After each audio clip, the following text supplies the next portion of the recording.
Hey there, movie fans. It's time for a brand new episode of FYC, the one, the only, the very best weekly award show you will find anywhere in the entire universe leading up to the Academy Awards, which air on March 12th, 2023. We're just a few weeks away. It is the week after the Oscar nominations. We had a lot to say about that. And just when you thought it might be kind of like, sort of like slow going up until the actual awards, boy, did we have a lot of news we got to discuss. On this episode, we are going to talk about the Best Picture nominees, all 10 movies, and talk about why each one possibly will win the Academy Award for Best Picture, and also say, why it won't win.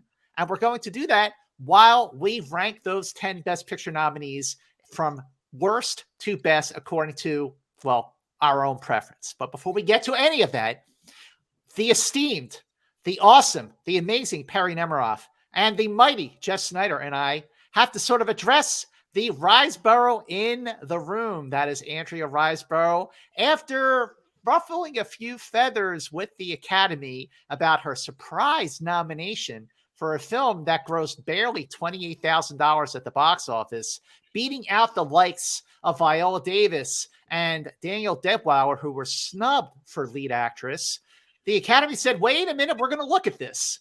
And there was talk that maybe, just maybe, Andrea Riseborough's Best Actress nomination for lead actress might be rescinded. And then just recently, the Academy said, we are not going to take away Andrea Riseborough's Best Actress nomination. It will stand, but they are going to slap some hands and move forward addressing the issue. So, first of all, Perri, what do you think of the Academy's decision to not rescind the Best Actress nomination?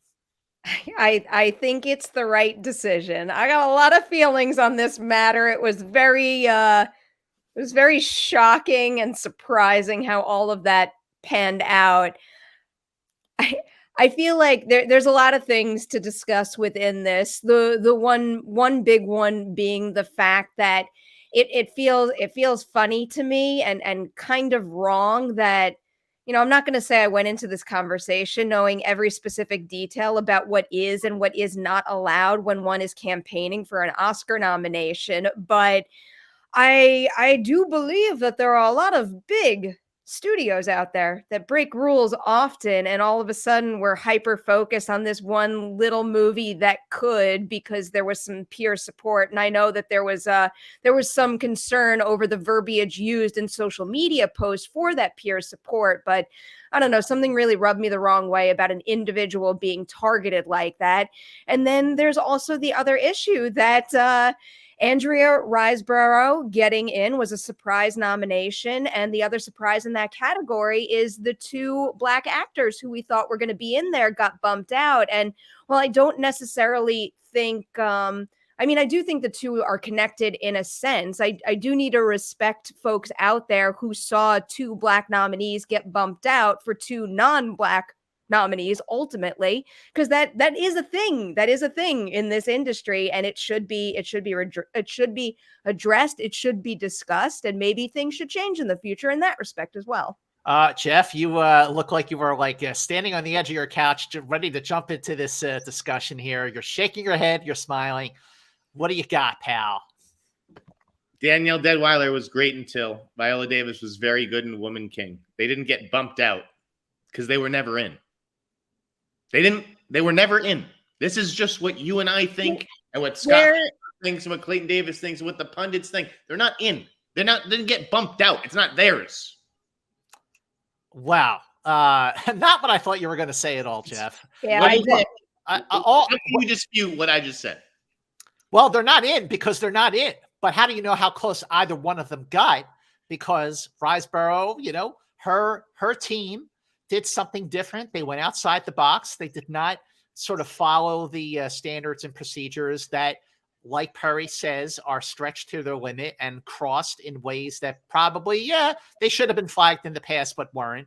But because Andrea Riseborough had her peers, actors like Kate Winslet and Kate Blanchett and Charlize Theron and Amy Adams moderate Q&As and sort of preach the gospel on her performance, and also Everybody Frank does that every Fisher. year. Every nominee, every year. Every nominee, every year.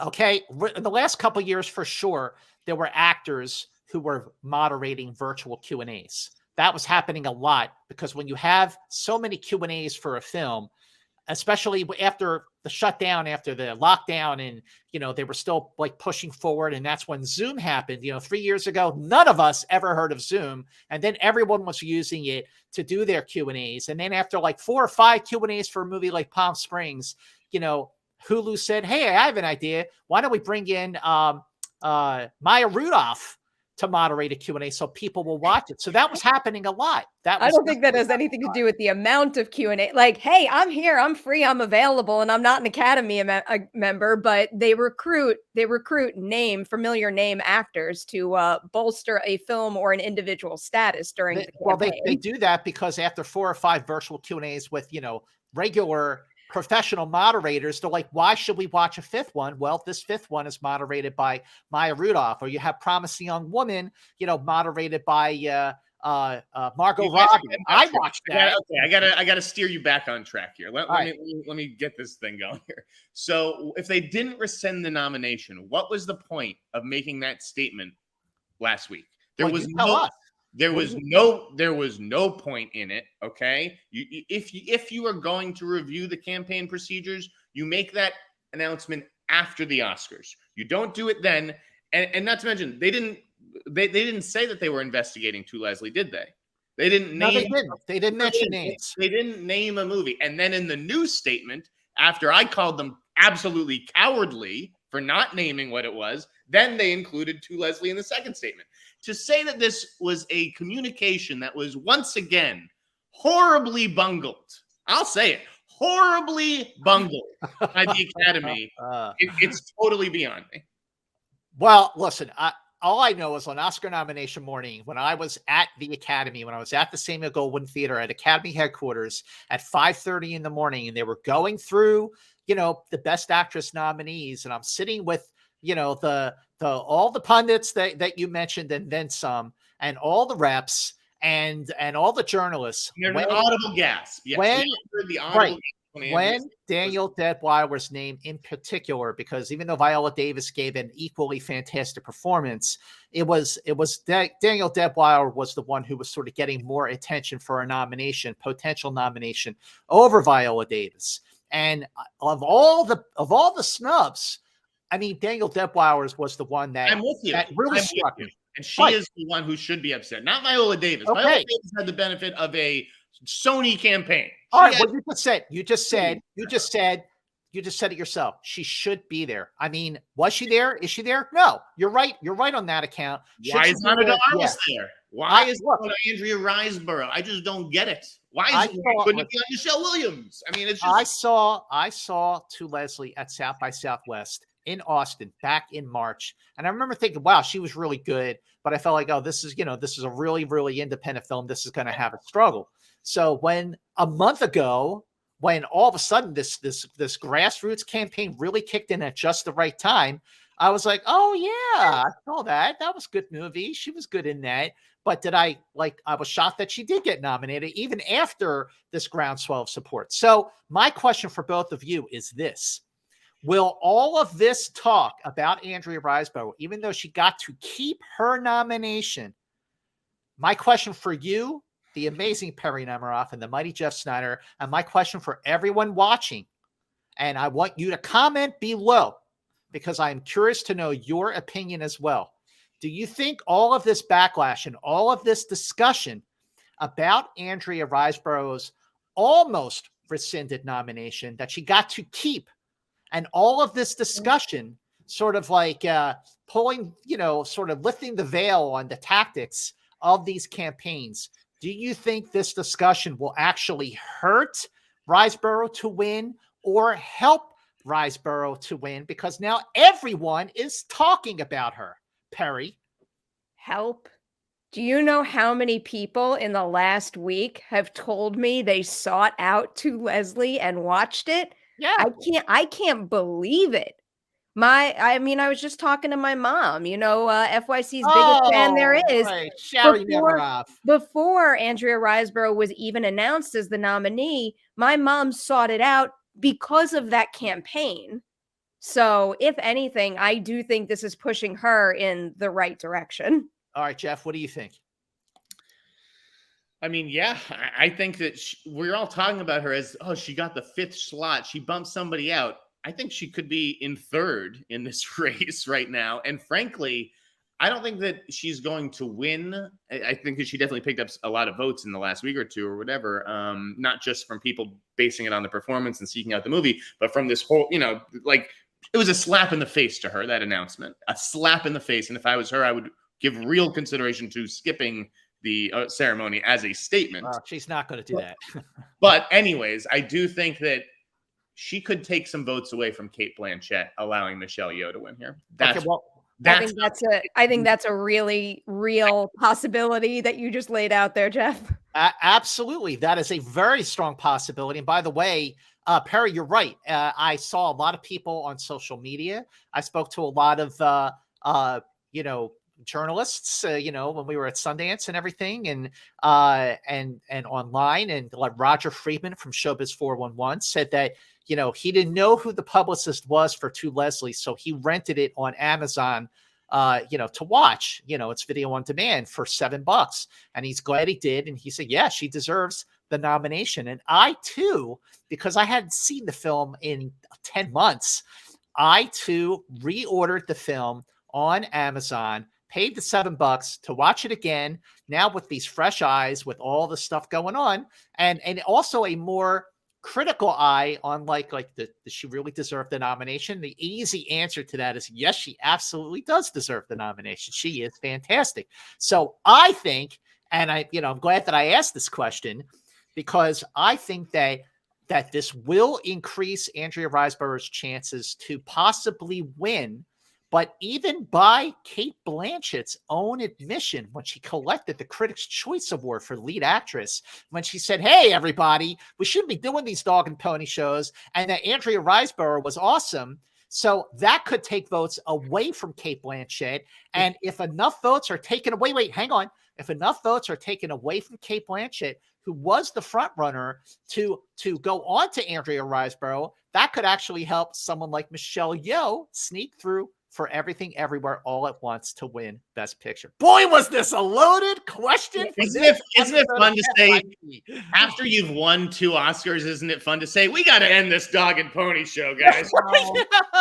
Just to talk a little bit about how this could change campaigning going forward. Obviously, with everything that the Oscars tries to do in terms of change, if there is any change, it will be like slow and minuscule, but I mean, really, this in a sense does reflect how I feel about the Oscars and how I vote in my guilds. Like, yes, campaigns raise awareness, but when I tick boxes on a ballot, I think back to everything that I watched and I simply pick the best performance. I understand this is a very complex situation that involves a whole lot of things, but I hope that we don't lose sight of the fact that the idea of a little tiny film with no distribution and no budget compared to the big players can be recognized and can be pushed into the light like this one was in the future, because I don't know, to me that would be the most exciting thing in the world if in future Oscars we start to hear about these little movies that, maybe a few people champion and then all of a sudden make others realize are really special and deserving of these big platforms and honors. Jeff? Again, there's just been, I'm with Perri on, I think it would be great to see a Riseborough-esque nominee every year. I mean, it should just, like what Perri just said, at the end of the year, she thinks about all the movies that she saw. You know what she didn't say there? She didn't say, I think back to all the parties that I went to and all the hors d'oeuvres and drinks that I was served. Now, people really think that like that stuff matters. I don't think that it does. I believe in the Academy and voters and in their integrity and the fact that they are judging based on the movies and the work. Now, if people want to say, no, they're just voting for their friends, and that's why Andrea Riseborough, she relied on this friend network, pretending as though Viola Davis doesn't have a similar friend network and doesn't have as many connections in the business. I mean, why was Paul Mescal nominated over Tom Cruise, who's worked with everyone in town over the last 40 years? This stuff doesn't matter. It's not a vote for your friends. It's not a who threw the best parties. It's not who bought the most magazine ads. I want to believe in my heart it is about the work. Can I tell you the one and only time that like things that are sent to me matter? It's only after I've seen and fallen in love with a film. That thing means nothing to me until I know for a fact that I feel that passionately about the film. Like my favorite thing that I got all award season was A Little Marcel because it was already one of my top films of 2022. Listen, my favorite thing that I got that I used almost every day at Sundance was a Top Gun Maverick hoodie sweatshirt because that thing is so warm and so comfortable, and it was friggin' freezing. And you love the movie, and you're proud to support it. That's when those things matter. But no one's gonna buy my votes in the end. They had my vote. Well, not that it matters for the Academy's sake, but I was banging the Top Gun Maverick drum since May. Okay, Memorial Weekend. I remember after I saw Top Gun Maverick, and I posted on Twitter that, oh my God, Top Gun Maverick should be nominated for Best Picture, and I got some response. I wish I remembered who it was, but it wasn't like a pundit like us who said, What are you crazy? That's nuts. Why can't you just enjoy the film without talking Oscar? And here we are, we're talking Oscar about that movie. But I just want to say before we move on to the matter at hand with our FYC today, with regards to Paul Mescal for After Sun, that sure, he did not have like the level of established talent in the industry beating his drum for his performance, but there was a very different grassroots campaign for Paul Mescal and After Sun, a movie that like barely made a dent, made no dent at the box office, but people were talking about because Jeff, everyone loved his performance, and Perri, that performance shined through without all the beating and the controversy. And he did beat out Tom Cruise for a movie that probably is not that, or at least in Tom Cruise's case, Top Gun Maverick is not an actor's film. And I think that's why he didn't get in. But Paul Mescal did. I think outside the industry, hardly anyone saw this movie.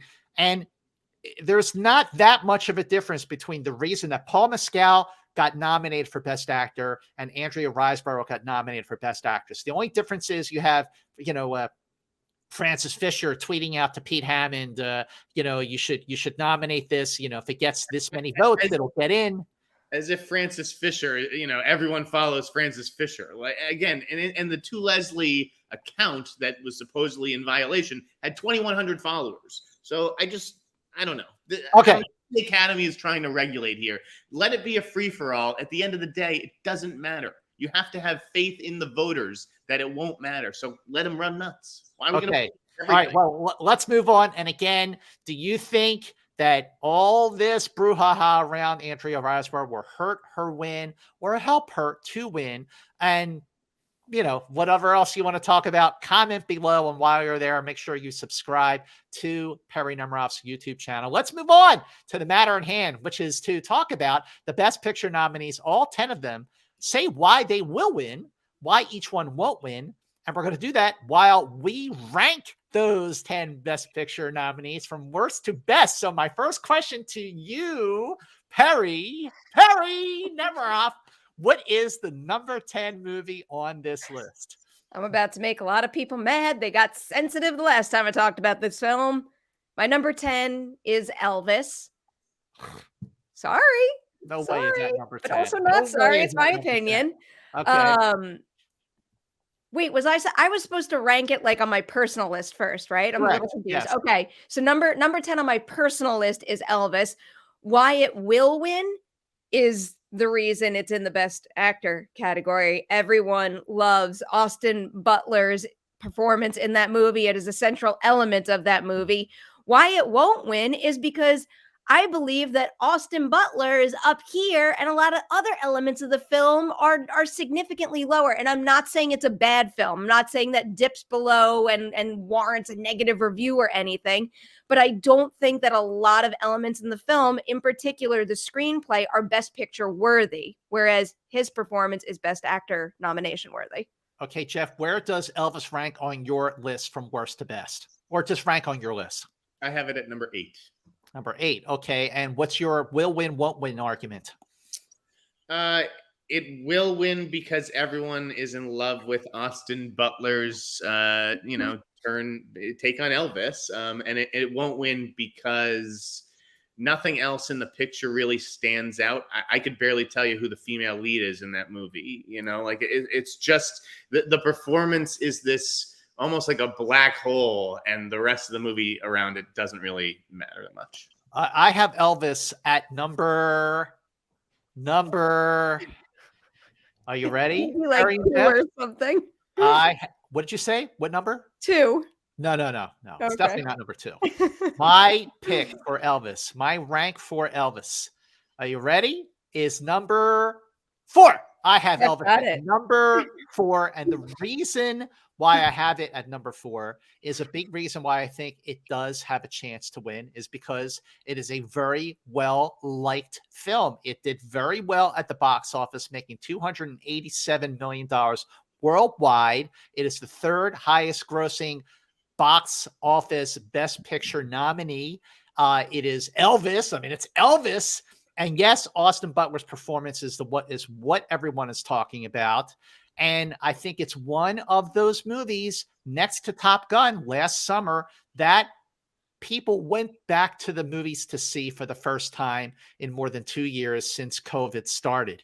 And I think if an Academy voter, a lot of older Academy voters who maybe really like Elvis and went to the movies for the first time to see Elvis will be like, this is the movie I saw. This is why I'm voting for it to win Best Picture. However, Elvis did not get a Best Director nomination for Baz Luhrmann. And I do agree with both of you that outside of Austin Butler's performance, there people aren't talking about the film for all the other reasons that it would need to win Best Picture. But it is also nominated for a Producers Guild nomination, so that does bode well for it. Okay, so let's what is well, I'm just going to go with Perri. What is okay, I asked for what was your lowest. So what is your number 9 movie? All right. So my number 9, and I know I'm gonna be in the minority on this, is the Banshees of Inisherin. I do think it's great and I really admire it. I think it's more of it just wasn't for me type of film. I just, I didn't find it as funny as others did. And to be completely honest about it, I'm sensitive when things happen to animals. And for that reason, I wasn't able to just let that go and enjoy the movie as much as most were. But I do think that is in the higher tier as far as movies with potential to actually win in this category. Like you just brought up for Elvis, it is a very well-liked movie. And I love that it's a very liked movie when it's so incredibly unique and has its own style and sense of humor. And there's really nothing else like it. So I do think that's really cool. But I do think that it will not win. I mean, I can't really criticize other elements. I could maybe suggest that other people, other big babies when it comes to animals are out there that wouldn't vote for it. But I do think it's got a really good chance. And the only reason it's not winning is because I think there's going to be more support for a couple other films. Okay, Jeff, where does Banshees of Inisherin rank on your list? It is my number 4, Scott. Oh, good ranking. Okay, and why will it win? It will win because it is probably the best screenplay of this crop, and also because it is the most relatable in the sense that I think we've all had friendships that maybe have fallen off or ended prematurely. We've all lost a friend somehow or some way. People go their separate directions in life. I think that's really relatable. Why it won't win? Too damn weird. You guys, a movie that really cutting his fingers off. I just don't see that. Striking a chord with the majority of the Academy. Okay, I have Banshees of Inisherin at number 6, and it's a very strong number 6, I got to say, because I really, really love I will say, The Banshees of Inisherin. It's a movie I've watched a couple of times now because it's streaming on HBO Max. It made $10 million domestic, 10 million at the box office. Worldwide, it made 33 million for a movie like this. I think that's actually pretty decent that it made $33 million worldwide. 9 Oscar nominations total, but not for Best Director for Martin McDonagh. And that could be one reason why it won't win. It could be a little weird. Like you said, a lot of people love it. Some people it's just not for them. It didn't work for them. And I've spoken to a few friends and, who cover the industry, entertainment journalists who are like, yeah, it's not really for me. I mean, I get it, but I do love it. I think it's offbeat and quirky, but I agree with Jeff. There's something about this friend who says, I don't want to be friends with you anymore. The other guy just won't take no for an answer. And I completely relate to that situation. I think it's overall, I think Banshees of Inisherin, when it comes down to it, it is a writer's film. It is an actor's film, but is it a Best Picture? I don't think so. I mean, maybe it is. I mean, I wouldn't be surprised if it won because Fox Searchlight, without the Fox now, they're just Searchlight. Between 2008 and 2017, and then on to 2020, they won Best Picture 5 times. So Searchlight knows what they're doing. Okay, that was a Slumdog Millionaire, 12 Years a Slave, Birdman, The Shape of Water, and Nomadland. Those are the 5. So Searchlight, you be careful, watch your back. They know what they're doing. And that's why I think Banshees actually could win Best Picture. I like this movie a lot, but I think other movies are being talked about more for Best Picture. Okay, Perri, who's your number 8? Back. My number 8 is Avatar: The Way of Water. I'm still like in shock that this movie exists and that it's as good as it is. I did really, really like this movie, and why it will win is because it's good. It's a technical marvel. James Cameron, I know the conversation that like James Cameron has the luxury to use all that money and has the luxury to use all that time to see a film through to fruition. But I also feel like most directors in his position probably would have gone off and abandoned something and made another big blockbuster movie. But he believed in it, he stuck with it, and it paid off. And what is it now at the time of this recording? The 4th biggest release of all time? That's nuts. And I will fully admit that I was one of those people for the last 13 years sitting here saying, like, who cares about Avatar anymore? Like, I was wrong. I could not have been more wrong. And that movie is still making money. So that's why I think it could win. Why it won't win is, you brought this up a couple times, man. It's like, it doesn't have the Best Director nomination. It doesn't have a couple of other key nominations. And really, if we're looking at specifically the movies that made a lot of money at the box office and managed to get Best Picture nominations, I see 2 far stronger contenders here. Okay, Jeff, where does Avatar: The Way of Water rank on your list? I have it at number 9. It will win because it advanced the art form, right? It is doing something that we've really kind of never seen before. And also, don't forget that, by most people would assume that Avatar was the runner-up for Best Picture in 2009, right? When the Hurt Locker won. I don't necessarily see a Hurt Locker movie in this lineup. So, maybe there's some sympathy that carries over a decade later.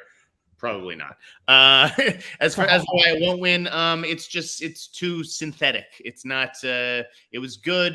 There is emotion in Avatar, but it's not a real people movie, and I think it may be, sort of dismissed because of that.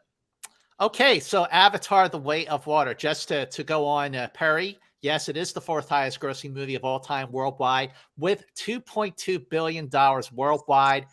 And counting. It will probably lose the number 1 slot at the box office this weekend for the first time in, I think, 8 weeks. It'll be its 8th week. And it'll probably lose to the Shyamalan movie. But where does Avatar: The Way of Water rank on the Mance list of Best Picture nominees. Where is it? Where could it be? Jeff, you have it at 9. Perri, you have it at what, 7? 8. 8. 8. Okay. Well, let's see. So Perri's 8. Jeff is 9. What comes after 9? 10. Uh-huh. I've got it. I have it ranked at number 10. Perri, Jeff, Avatar: The Way of Water is boring. It's boring. Wow.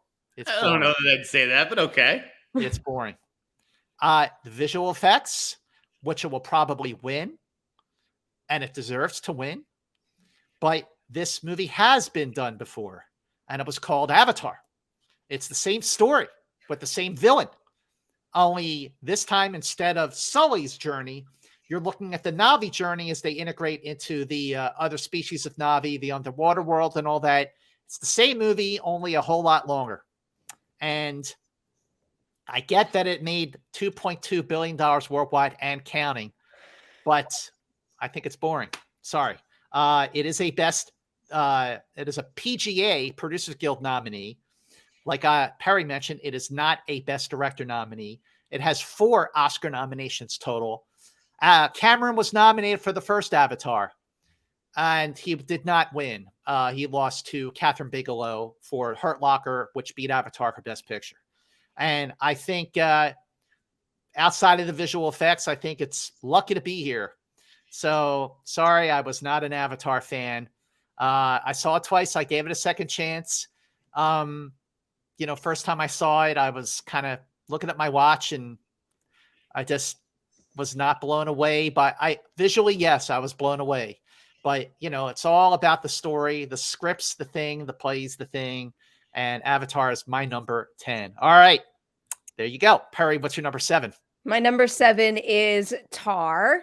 And I love this movie. Why it will win is because I think it's a really well done film overall. It's got great direction, a rock solid script, obviously a stellar performance from a legend in this industry.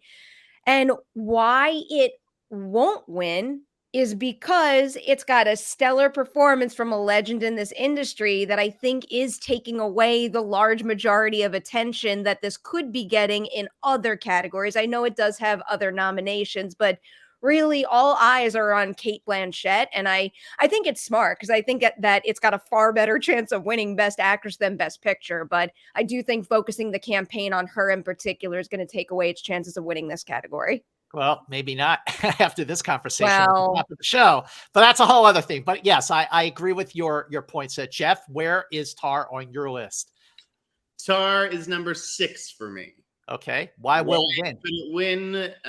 Because I think Todd Field is a real artist. I think Cate Blanchett delivers the performance of the year, and I think that 10 years from now, even though I wouldn't use the M word.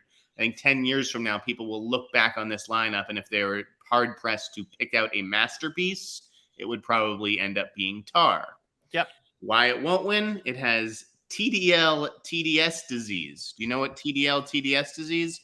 Too damn long, too damn slow. So and again, I liked Tar, but you could have lost 20 minutes off that movie. And I just, there's not enough support for it for picture. Well, like the amazing Perri Nemiroff, I too have Tar ranked at number 7. Tar has made a total of $6.1 billion. Sorry. Scratch that. Whoa, it's a bigger earner than Avatar. Scratch that. Tar has made a total of $6.1 million with an M dollars at the box office domestic. And I think that's one of the reasons why it won't win, because not enough people saw this movie. It is a Producers Guild nominee for Best Picture, 6 Oscar nominations total, including 1 for Todd Field for Best Director, which is why it has a very strong chance to win, because it has that director support. And while not absolutely essential these days, after we saw with Coda last year, it's still pretty important to have that kind of support. But I do agree with Perri that all the talk about Tar is about Cate Blanchett's performance. And at least up until about 5 minutes ago, she was the one to beat. Now the whole lead actress race, I think, is like completely wide open between 3 actresses, not just one. It's or a horse race between 2. But I do think that Tar is a great film. I love it. I've seen it 3 times. It's now streaming on the Peacock. So if you have Peacock, you want to give it another whirl, I encourage you to do so, because I know I've said this a lot and I've been called out on saying this, but I think that Tar is Todd Field's Kubrick movie. Whoever called me out on that, there you go. That one is for you. And I think that it is a film that will become even more appreciated over time and seen for being the masterpiece word for what it really is. And that is, it is a masterpiece. But for right now, I think all the talk is about Cate Blanchett, which is why I don't think it will win Best Picture. But you know what? It deserves to win because it's that good. Perri, what's number 6 on your list? Get ready for me to spoil your number 1s right now, because number 6 on my list is Top Gun Maverick. Don't shake your head. I love the movie. Okay, it's like number 6 on a list of stellar films here. I think it's fantastic. I think it's a feat in a number of respects. But as I said on previous episodes of FYC, I don't think the script is the strongest. I think in certain cases, some of their stellar actors do make the most of characters with arcs that aren't as substantial as I would have liked them to be. But I do think it's got, even though it's 6 on my list, it would be far higher up in terms of chances of winning. I actually think it's between, right now, if I were to make 2 predictions, I think it's between this film and one other film. Huge box office winner this year. It's a movie that, is largely credited for bringing back the box office, save for Spider-Man No Way Home. But this has a lot of love out there. Like, I can't really think of very many people, if anyone at all in my life, and didn't like it. Maybe there's like love to really like, but I don't know anyone who didn't enjoy Top Gun Maverick, and that could wind up propelling it to the top and maybe actually getting the win. Why it won't win?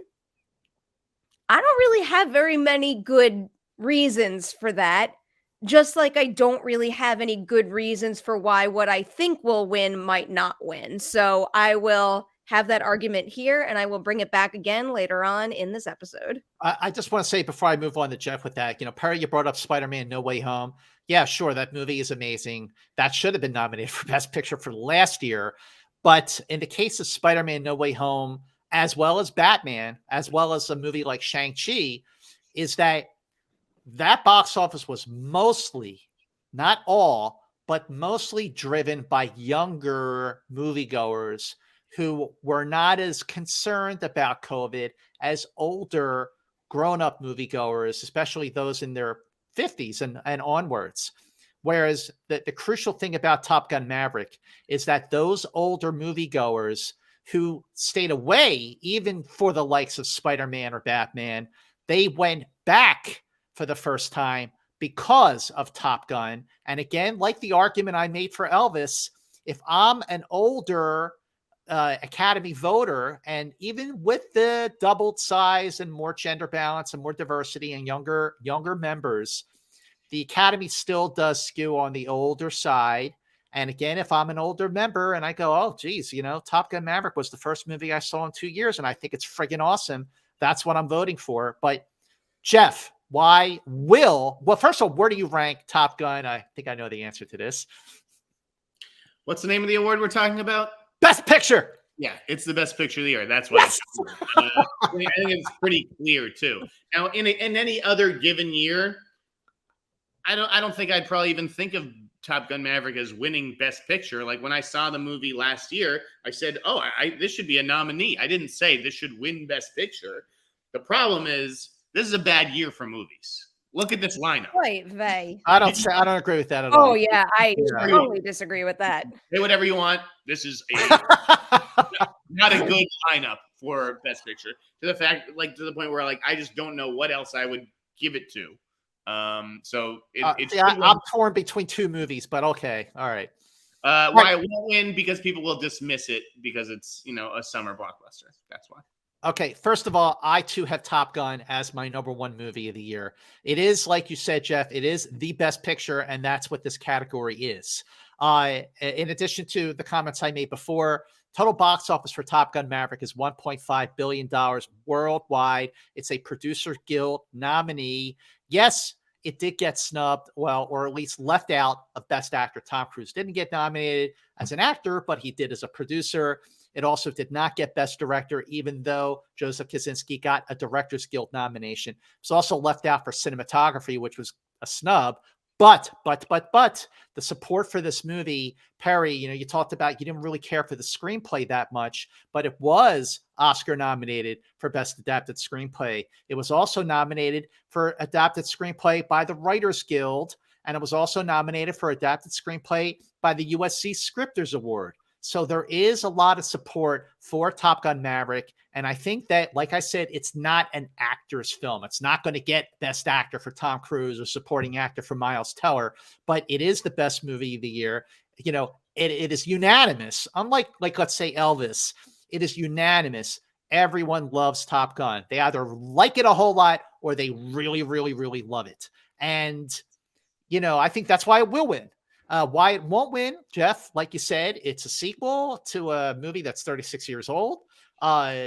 It's kind of a popcorn movie. Well, it is a popcorn movie. It's a blockbuster, and Academy hasn't really been that kind of blockbusters. But at the same time, I do feel that after a streaming service won Best Picture last year, I think the Academy is saying with these nominees in particular, especially 4 of them, the box office is back. Big movies are back. And of the 10 Best Picture nominees, only one of them is exclusive to a streaming service. I think the Academy is saying, all right, we went for a whole lot. Box office doesn't matter. I got to interject here. Box office doesn't matter. Well, okay. All right. Well, tell that to Return of the King. Tell that to... Well, that's to the Hurt Locker beating Avatar. Well, okay. All right. I wouldn't say... All right. Okay. What did Coda gross last year? I have more money in my wallet. Well, Coda was a streamer, and it came out in the summer just as like Delta. There you go. So box office doesn't matter. All right, okay. It matters because it's a sign of how many people out there have likely seen a movie. It's a sign of how far the reach of the promotional campaign has gone. And also, when looking at Best Picture and why something deserves that title, I do think people consider things like something that brings back the box office or something that is officially the 4th highest grosser of all time. That's all reflective of, Best Picture of a particular year being like a bit of a time capsule that represents, barriers broken, new things achieved. And that does include box office as well. Also, Jeff, I understand your point. I understand your point completely. And normally I would be like, yeah, you're right. Box office doesn't matter. But the reason why the box office matters in the case of Top Gun Maverick is, like I said, that this was a box office. Did it matter for a movie like Spider-Man, No Way Home? Obviously it did not. But in the case of Top Gun Maverick, it did matter because so many grown-up, older moviegoers have said that they went back to the movies for the first time because of Top Gun Maverick, and the payoff for all that wait, the payoff for Paramount for waiting to release it in theaters was that everyone was rewarded with a great movie. And most of the older members of the Academy probably went to the movies to see Top Gun Maverick, and they loved it. I'm assuming they loved it because they nominated it. And that's why in this case, box office does matter. In this case, box office matters. All right, moving on to number...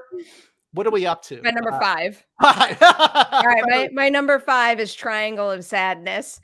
I found this movie just utterly intoxicating. From the second I turned it on, I could not peel my eyes away. I was completely taken by the entire scenario, and then ultimately I found it had real thematic heft that I appreciated. Why it could win is because it's a really good movie and because it got love in other categories. That signals to me that there's a lot of Academy support there. Why it won't? I mean, it's not winning. It's just not winning. And I know it's not.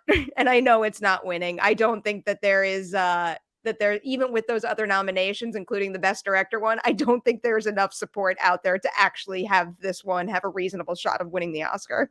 Well, I mean, going back to this season of FYC, back to the beginning, back to October, Jeff, you were really singing the praises of Triangle of Sadness. You're an early pioneer, an early champion for Triangle of Sadness. Where do you have it on your list? I have it at 7.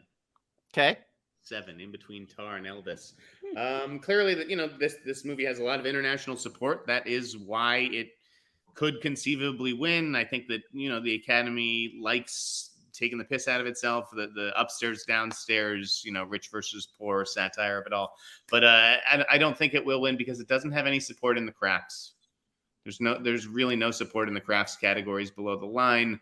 This is, again, a very well acted film. He got a director nomination, Ruben Ostlund, and the performances are all really good. But I just don't see, without any below the line support, I don't see it. Can I add one quick thing, Mance? Yep, You know what would have maybe tipped the scale in its favor a little more is if Dolly DeLeon got the supporting actress nomination. Then I might have taken it a little bit more seriously in terms of winning the Best Actor Oscar, the Best Picture Oscar. I agree with you. I don't know. I don't remember if Parasite was nominated for any. Was Song Kang-ho nominated for Best Actor? Because if not, then there's a Best Picture winner that won the Palme d'Or at the Cannes Film Festival and went on to win the Academy Award for Best Picture. Triangle of Sadness won the Palme d'Or at the Cannes Film Festival in 2022, and the previous film by Ruben Ostlund, The Square, also won the Palme d'Or at that year's Cannes Film Festival, although it did not make a dent at all at the box office at the Oscars. Triangle of Sadness is nominated for 3 Academy Awards, and they are very big, substantial awards: Best Picture, Best Director, and Original Screenplay. Those are very strong nominations. There's a lot of support for this movie. And in terms of the timing of Triangle of Sadness, in terms of the whole take on privilege, white privilege, for this film to sort of hit at the same time that seasons 1 and 2 of the Emmy-winning series, The White Lotus.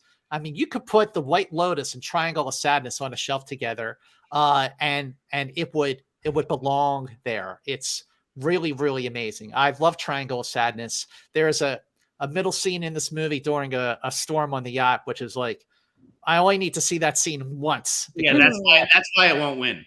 That's why it won't win. But Dolly DeLeon did get sort of left out for supporting actress, and that was a performance she should have been nominated for. Box office domestic for Triangle of Sadness, 4.3 million.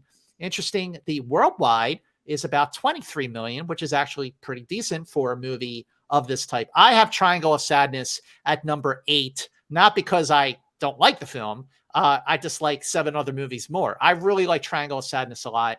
I'm definitely a champion. I feel like I would like to be seen as a champion in that film, even though I have it at number 8. But it's nominated for Best Picture, and there is a lot of support here. But obviously missing one for acting. Okay, Perri, what's number 4 on your list? My 4 is All Quiet on the Western Front. Holy shit, this movie. Yeah. I mean, going back to a very different movies, but going back to a comment I made about Tar, this is one of the movies on this list where you just see every single element of the production, just like peak performance. Nothing could have been stronger. And then on top of that, all of that exceptional work is brought together incredibly effectively. It is an all-consuming, riveting, crushing watch that I think has a chance to win because it is very clearly gaining momentum right now. We have been including it in the conversation for quite a while, but I do think that Netflix kind of stepped on the gas at just the right time, and it's reflective in the amount of nominations that it got. So this is probably one of the movies on my list that I'm not considering as one of my top 2 contenders that are most likely to win, but I'm not looking away from this one as being a potential surprise win to come out of nowhere and still take it.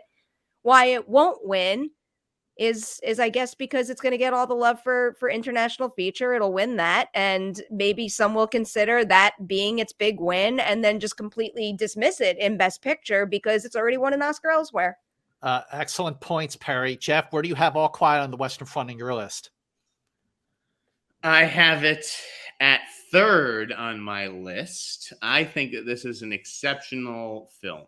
I think it has a lot of support from overseas voters. I think it has a lot of support below the line.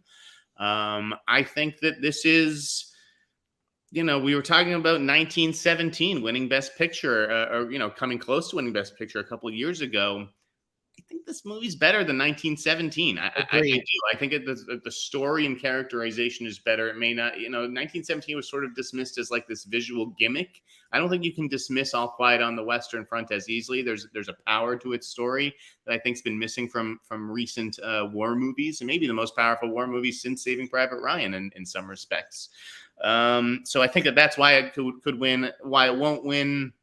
It's a Netflix title at the end of the day. I think if that really does hurt it, I don't think people want to vote for Netflix. I don't think, there's obviously some segment of people who probably won't watch, foreign language movies or whatever. Although, Parasite bucked that trend. That was the first, that was the first foreign language movie to win Best Picture, right? First international feature winner to also win Best Picture. Yes. Okay. But yeah, so I think it's at a disadvantage there. But quite possible in the mix to win. Yes. Okay, I have All Quiet on the Western Front on my list at number 3 as well, Jeff. And Perri, I agree with you. Netflix did step on the gas at the right time.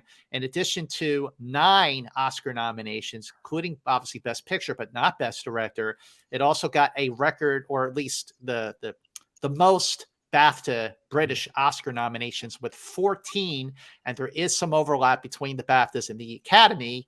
But I mentioned how out of the Best Picture nominees, 10 of them were released in theaters. 1 is exclusive to a streamer. That's this movie.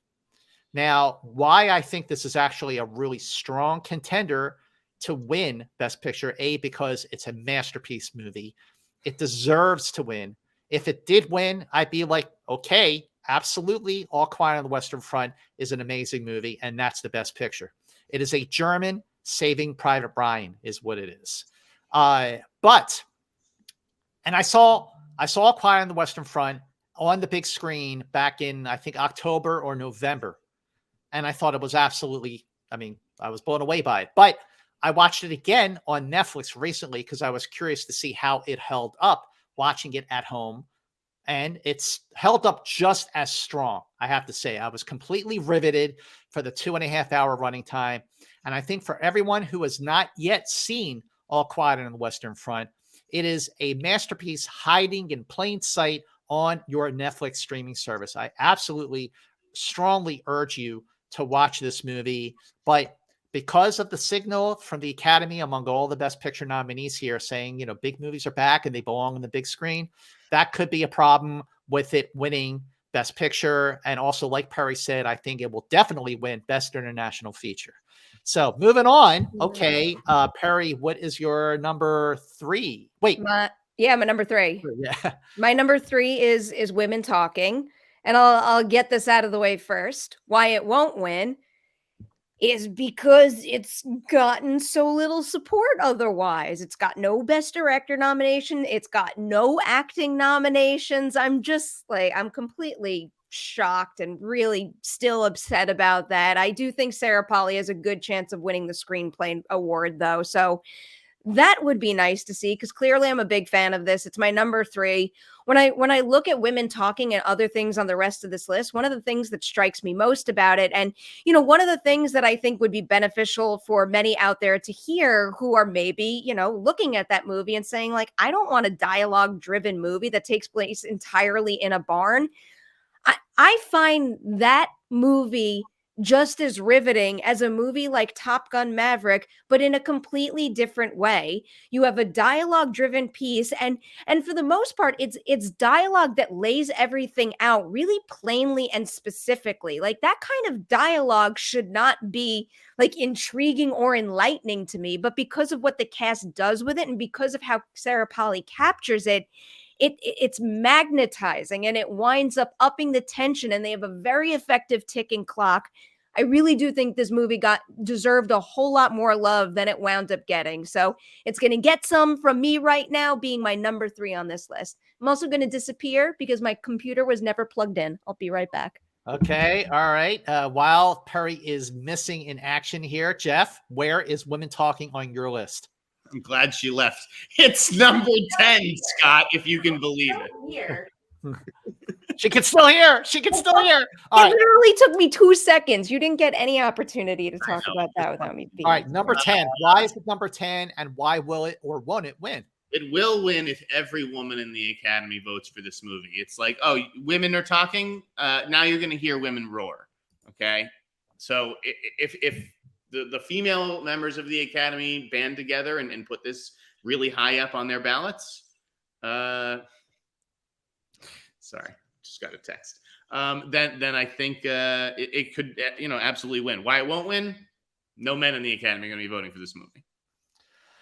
That interpretation of it is so incredibly upsetting to me. So incredibly upsetting.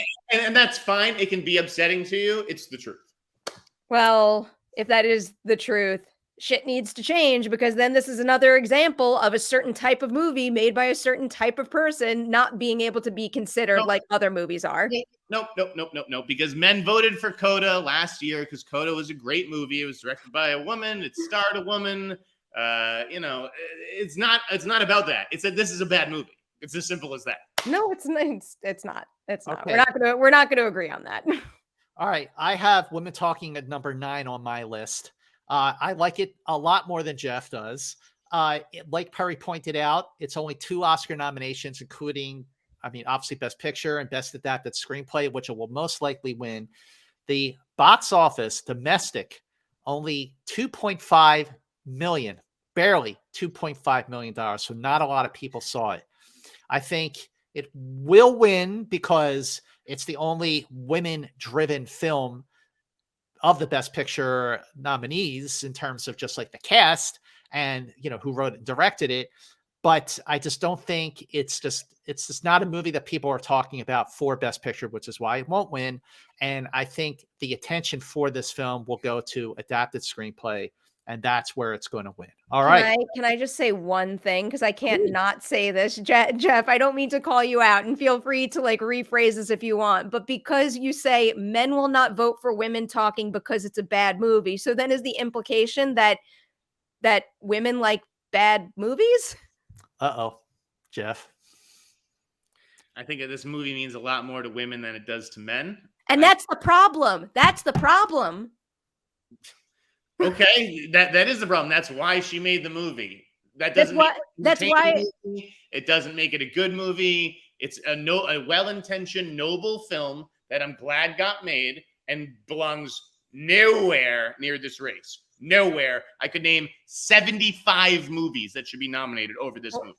That's why things in this industry need to change, because you're basically suggesting that men didn't even give this movie a chance. I gave it a chance. I walked into the Toronto Film Festival. I'm not talking about you specifically. Here we go. Jesse Buckley, great cast. Sarah Polley, good director. You know what I thought leaving that? What a fucking boring waste of time. We're never going to agree on this one. All right. Okay. All right. Okay, you two. All right. Wow. All right. Well, all I will say is I agree 100% with Perri. Things need to change. There need to be more opportunities for women to write. She got an opportunity. She got the opportunity. I just wish the opportunity, and so many people were dismissive of the movie because it's called Women Talking and it's women talking. Blame the marketing. Blame the marketing. What do you want from me? No, you don't blame the marketing. You blame people's open-mindedness for being willing to experience a story that doesn't necessarily directly pertain to their own experience. You're not going to change people. You're not going to change society, Perri. Well, that's why go see a movie called Women Talking. It's simple as that is exactly why award season will then always be flawed if you have people with that mentality that never give a chance to other stories. Okay. Obviously, this is a very, very crucial point to be made about opportunities for women to make films in this industry. And people argue or say I think don't that know. things are moving in the right direction, but there's still a long way to go. Not that long of a way to go for us because Perry, your number 2 movie, I think I know what it is. Why don't you Yeah, tell us? you definitely know what it is. It's The Fabelmans. I was utterly charmed by this movie in particular as someone who grew up loving movies and still does. I think that through Steven Spielberg making a film inspired by his own experience, it rekindled a lot of the feelings that I have for this industry and for this craft that I really appreciated. I think this is one of those movies that has a good chance to win because it is a highly likable movie. There's a lot of people out there that feel the way that I do, that maybe were turned on to some of his movies where they hadn't explored his entire filmography. It's just a very appealing, well-made film. So that's why I think it has a chance to win. Why I think it doesn't have a chance to win is because there's a certain something else that I think is so incredibly wildly unique and achieving something that has never really been done before that I think is taking a lot of attention away from the Fablemans. And, I'll loop Top Gun Maverick into that too. I think there's a wow-worthy quality of Top Gun Maverick that it's going to propel it above this one. Wow. Okay, Jeff, where's Fablemans on your list? It is also number 2 on my list, Scott. I think people have been calling this mid Spielberg, basic Spielberg. The movie isn't competing against Steven Spielberg's filmography. It's competing against these other 9 movies, and it's very good. I don't think it's great. I didn't come out of Toronto saying this is a great movie. I think it's a very good movie. I think a lot of people in the Academy can agree. I think, there's something about the Spielberg mythos of it all, and maybe it's gotten so big that they penalize him, right? That if it's not a masterpiece, then we're not giving it to Spielberg. But I think that this movie says a lot about families, mental health, anti-Semitism. There's a lot. It's a full meal of a movie. Ultimately, it's about movie making and why we go to the movies, why we love movies. And I think that is why it could win, why it could lose, because of those arguments, because people don't think it's Steven's best work, because people don't buy into Michelle Williams' portrayal of a Jewish mother, a bunch of basically petty reasons. All right, so I have Fablemans at number 5. And I have it at number 5 because I think there are 4 other movies that I think that I love more and I think are more deserving to actually win Best Picture. Fabelmans won the Golden Globe for Best Picture Drama. It's a Producers Guild nominee for Best Picture. 7 Oscar nominations total, including Best Director and Best Original Screenplay. Total domestic box office, $16 million. Why I think it'll win? Because it's about movie making. It's about the passion and the inspiration of movie making. It's about how that passion and inspiration made Steven Spielberg the most successful filmmaker who ever walked the face of this planet since the Jurassic period. It is about, it's a beloved film. It won the top prize, the People's Choice at the Toronto Film Festival, which in most, but not all cases, means very, very well for it to win Best Picture. But I do think that it lost some footing since Toronto. And I think it's really hard to maintain that horse race for 7 months like this movie has had to do. And you've had other movies that have sort of like taken away the luster, like Avatar and Everything Everywhere. And but my question is, and this is why it won't win, even though it's a front runner, it's the one to beat for Best Director. I think Steven Spielberg will absolutely win Best Director. At least I'm 98% sure. 98%. There's a 2% in there, and I'm holding up a 2 for more than one reason. Perry knows what that reason is. There's a chance that Best Director could actually go to another filmmakers. But for now, I'm saying that Spielberg is going to win Best Director. But if Spielberg did not direct Fabelmans, would people be talking about it in this way? Would it have been nominated for Best Picture? And the answer to that is maybe, not definitely, maybe. If someone else directed The Fabelmans, would we be talking about it as much as we are? And I really don't know the answer to that. I like The Fabelmans a lot. I've seen it 3 times. I think it's an endearing film. And there are moments of the absolute Spielberg magic. The screenplay is great. The movie has an awesome ending with David Lynch playing John Ford. It really sticks the landing. It's a surefire, feel good crowd pleaser. But I don't think enough people are talking about it on the best picture level. So that's why I don't think it's going to win. But it could, and it probably should. And if it wins Best Director, and the Academy's clearly they love Spielberg. Spielberg's on the board with the Academy. And even though he, had a hard time last year because West Side Story just came out at a really bad time with the rise of Omicron, that really impacted the box office. This could be sort of like, okay, sort of like a makeup for the bad timing of West Side Story. But a lot to say about The Fabelmans. I do love the film. It's number 5 on my list. And Jeff, wait, no, I'm sorry. Back to Perri. Back to me. Back to Perri. Okay, what's your number 1? Duh.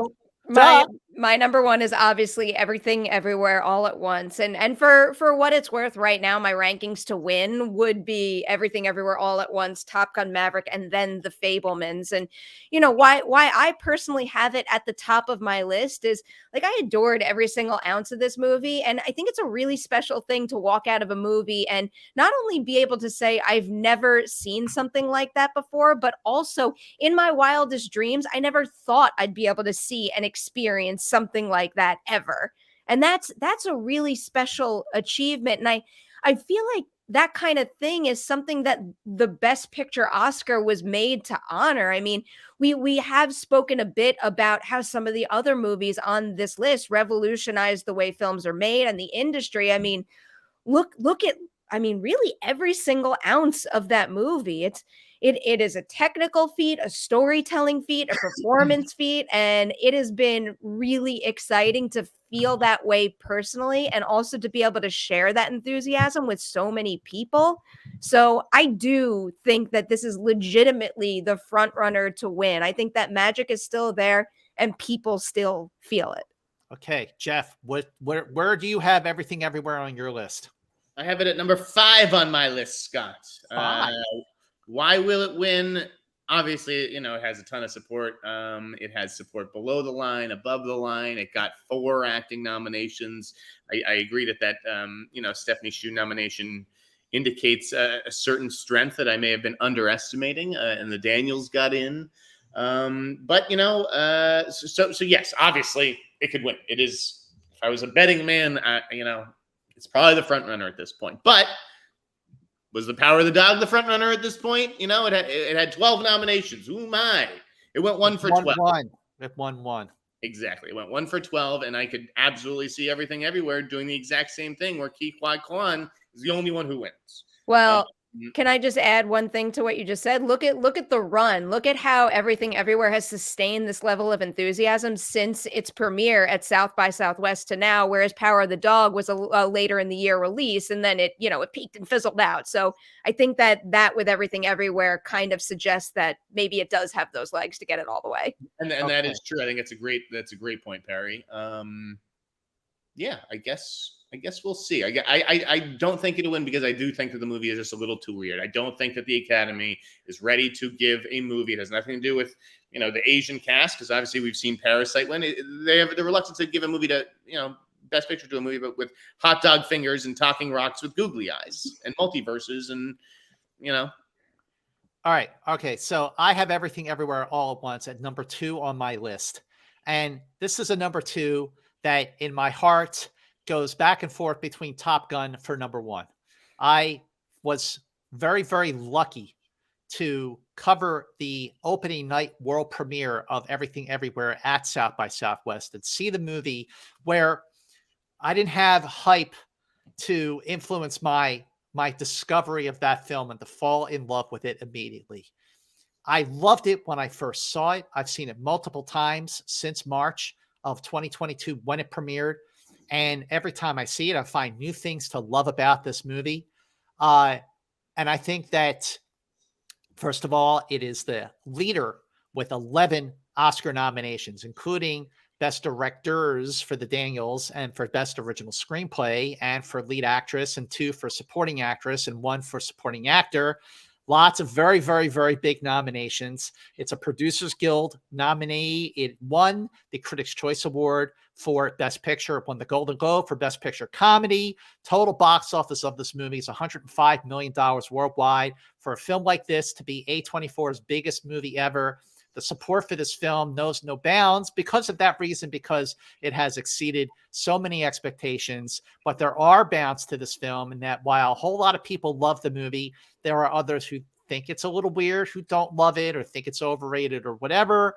And when it comes to the preferential balloting of the way the Academy picks Best Picture, I think that might hurt Everything Everywhere All at Once. It might be too weird. But I do think, Jeff, you mentioned Parasite winning Best Picture. I think that kicked the doors open for a movie like Everything Everywhere. I'm talking about it for being a sort of a gonzo, really out there movie, but also for a film that features a diverse cast. And a lot of those actors were nominated. So that could be, there could be something where Academy voters are going to say, we have a chance to make history here again in a different way with Everything Everywhere. And if Everything Everywhere wins, I would be very happy. If I was an Academy voter and I had to choose between Top Gun Maverick and Everything Everywhere, I would really, really, really be a tough decision. So, so we'll just have to wait and see how this goes. And, even though I have Top Gun Maverick at my number 1 and Everything Everywhere at number 2, they flip back and forth. I love both of these movies equally for different reasons, but I think because of sort of the massness of it all for Top Gun Maverick, it kind of gives it the edge. It's not divisive like Everything Everywhere, but there you have it, everybody. What did you think of our reasons for these movies winning or not winning Best Picture? Comment below and subscribe to Perri's channel. Big thanks to our sponsor, Above the Line, for their support of FYC. Any other closing thoughts from you, Perri or Jeff? Perri? My light just went out. That means we're done. Okay, Jeff. No, That's it. Okay, we have said all we need to say about the 10 Best Picture nominees and a whole lot more. Please make sure you share FYC on your social media platforms across the board. Make sure you let them know that if they are not watching FYC during their coverage of award season, they are missing out, because we just love doing the show. We would certainly appreciate your support. Make sure you join us for the next episode of FYC. And until then, phew, what an episode. FY. See you later.